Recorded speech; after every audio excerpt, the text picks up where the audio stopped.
Good morning students. आज हम Mughal empire पढ़ेंगे। मुग़ल साम्राज्य, जैसा कि आप जानते हो, ये आपका 5वां चैप्टर है। मुग़ल कौन थे, कैसे ये भारत आए, कैसे इनकी क्या शुरुआत हुई, इसके बारे में सारा कुछ ये कंटेंट दिया हुआ है, जो इंग्लिश में एक बार हिंदी में आपको समझा देता हूँ। And later we will do question answer in English as well as Hindi simultaneously, साथ साथ करेंगे दोनों। Mughals. Introduction is given here. With the advent of Mughals, मुगलों के आगमन के साथ a new era of Indian history began. एक नया इतिहास शुरू हुआ, भारतीय इतिहास।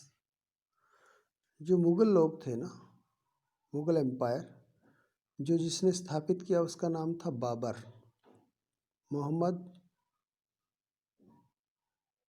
जरूबुद्दीन, like that some word is there, Babar. He was connected with Timur. ये किस जाति से बिलोंग रखता था? तिमूर जाति से बिलोंग रखता था। और 1400 शताब्दी में ये जाति थी।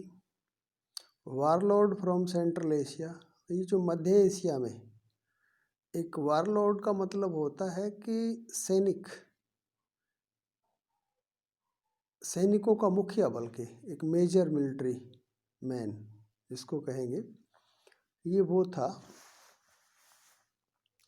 हु रूल्ड ओवर ईरान, जिसने ईरान पे शासन भी किया था। Iran and Turkey on the father side, जो ईरान और तुर्की, तुर्क लोग थे, तुर्की आज भी है, तुर्क हैं तो वो फादर की साइड थे। And Genghis Khan, the famous 13th century Mongolian warlord. और ऐसे ही चंगेज खां हुआ करता था, 13वीं शताब्दी का मंगोलियन था, वो मंगोल थे वो लोग। वो भी एक सैनिक था ऑन हिज मदर साइड्स, जो उसकी माँ जिस जाति से बिलोंग करती थी। इनफैक्ट वास्तव में the Mughals did not like to be associated with Mongols. अब जो मुगल है ना, वो मंगोलों से डरते थे, बल्कि तो क्लियर, उनके साथ नहीं रहना चाहते थे। Who were A terrible people, क्योंकि वो है ना बड़े खतरनाक लोग थे। The Mongols had often ruled raided over north western frontier. जो वेस्टर्न फ्रंटियर है, नॉर्थ वेस्टर्न फ्रंटियर, अर्थात जो उत्तर पश्चिम का हिस्सा है, उस पे मंगोलों ने प्राय आक्रमण किए। टेरिबल पर्सनैलिटी थी ये, मतलब कहने का मतलब इनका व्यक्तित्व तो बहुत ही खतरनाक था। They had been killing many people, कहता है उनसे बहुत से लोग मारे गए। They had been killing many people, कहने का मतलब वो बहुत लोग मार रहे थे, कहने का मतलब इसका ये है उस time. The Mughal pointed with pride to their Timurid ancestors. और जो मुगल है ना, वो दावा करते थे, गर्व किया करते थे, किस चीज़ का? कि वो तिमूर जाति से, उनके जो तिमूरिड एंसेस्टर का मतलब पूर्वज है ना, because Timur had seized Delhi in 1398। बताते हैं कि तिमूरों ने 1398 भी शासन किया था। जबकि बताया जाता है कि 1526 में जब पानीपत की लड़ाई हुई, तभी मुगल साम्राज्य स्थापित किया गया, लेकिन इससे पहले भी वो लोग राज्य कर चुके थे इस पे। Ibrahim Lodi was the last ruler of Delhi सल्तनत। जो सल्तनत थी ये, जिसको डायनेस्टी बोलते हैं हम लोग, वंश थे ये लास्ट इब्राहिम लोदी था। और जो दौलत बेग लोदी का भाई था शायद, जो कि लाहौर में शासन किया करता था। और उसी के इनविटेशन पे, उसी के मतलब है ना आमंत्रण पे बाबर आया, जिसने युद्ध किया इब्राहिम लोदी से, और वो जीत गया Babur. He ruled from 1570 to 15 26 1517 से 1526 तक उसने शासन किया। किसने? इब्राहिम लोदी ने। His governor Daulat Khan Lodi invited Babur, here it is written. कहता है जो दौलत खां था ना, उसका जो गवर्नर था, राज्यपाल था, जो आजकल या उस टाइम जो भी उसके पास शासन था, जैसे कि आजकल जो प्रेसिडेंट है उसके अंडर गवर्नर राज करते हैं सभी राज्यों में। जो राज्यपाल होता है वो राष्ट्रपति का उत्तरदायी होता है। ठीक है, वो उससे कोई भी जवाब मांग लेता है। तो इसी प्रकार उसने उसको इनविटेशन दे दिया। द रूलर ऑफ काबुल, जो ये काबुल में जहाँ इसकी अब ट्यूम बनी हुई है, कहने का मतलब कब्र है।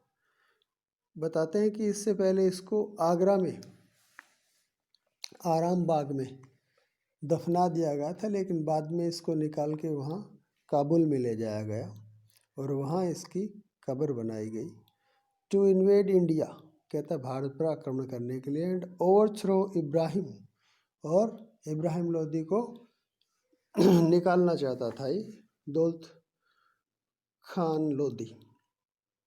Babar Timurid prince of the 4th generation, ये चौथी पीढ़ी थी ना इनकी। कहने का मतलब जैसे तैमूर लोग थे, उनकी चौथी पीढ़ी आ गई थी। जैसे उनके दादा थे, उनके परदादा थे, उनके बाप का भी वंश रहा है, लेकिन उनके बाद उसका चौथा वो नंबर था डायनेस्टी में या उनके वंश में। A Timurid prince of the 4th generation established the Mughal dynasty, अब मुगल वंश की स्थापना हो गई यहाँ।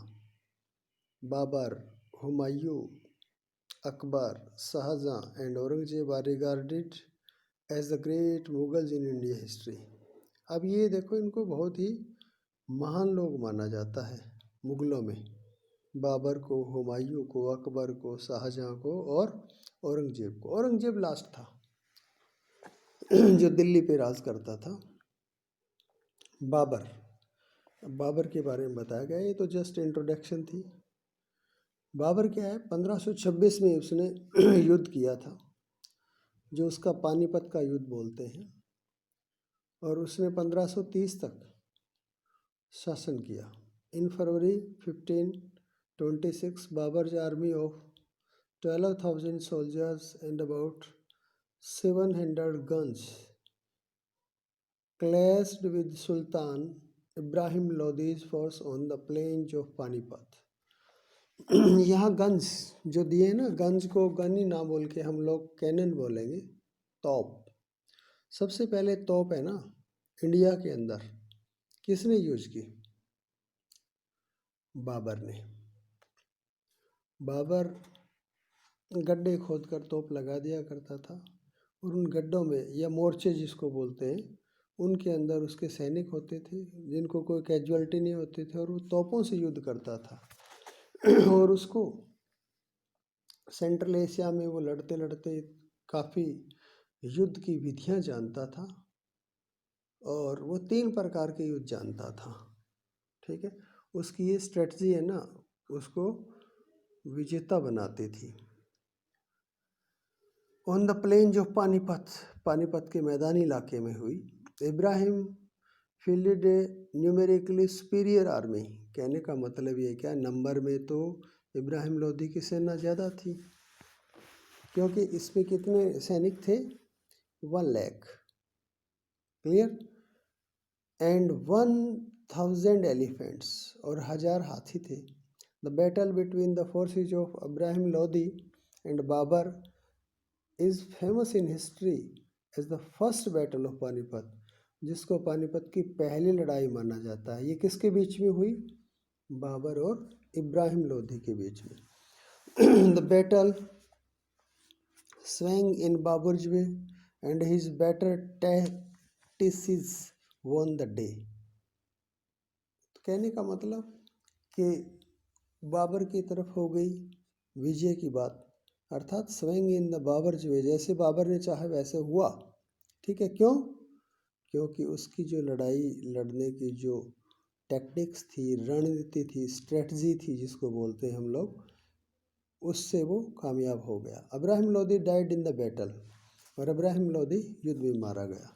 Along with 15,000 of his man, और देखिए 15, आधी सेना खत्म हो गई। नो 15, 15,000 सेना खत्म हो गई। Later in the battle of Khanwa of his man along with